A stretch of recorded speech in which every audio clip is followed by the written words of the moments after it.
fixer na rin po ako kasi tutulong po ako to fix people's marriages. Ganun. Ako.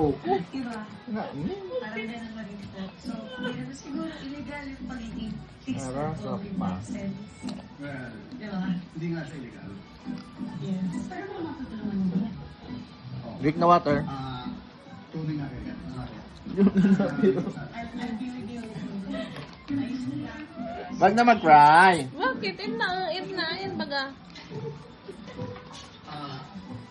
Actually, girlfriend ko kasi siya. At medyo on the rocks yung relasyon namin. Sa katunayan nga, marami kami nagkakaroon kami mag-break. Ganun ba? Amo na yun. Amoy Sleep na akin na yan.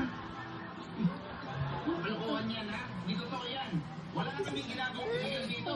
Sir, yung staff niyo po mismo yung gumagawa ng kakaibang amoy na usok na yun at galing pa dyan sa CR ninyo.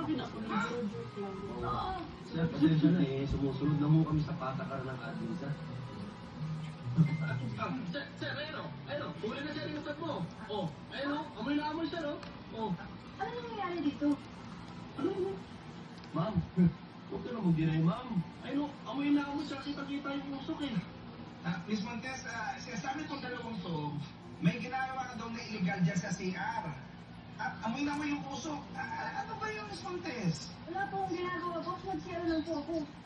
Oh, narinig nyo? Nag-CR lang yung staff ko. Bawal ba yun? Ay ma'am, sinamin na kayo. Kasi kung hindi, papasukin namin yung CR na yan at ibubunyag namin yung totoo. Tama? Tama. Sige, aamin na ako. Totoo yung nangangamoy na usok dyan sa CR.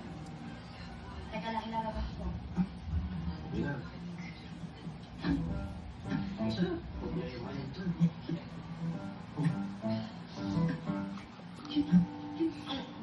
Ito, Ano? ito talaga yung ginagawa ko doon. Nag-iiwan ako ng bangus para ibenta sa mga empleyado dito. Oo, narinig nyo? Nag-iihaw lang siya ng bangos. Bawal ba yun? Bawal? Illegal po yan eh. Bawal magbenta during office hours. Sila, alam mo. Paano na yan? During office hours. Kamay ka likod. Totoo ba? Bago ka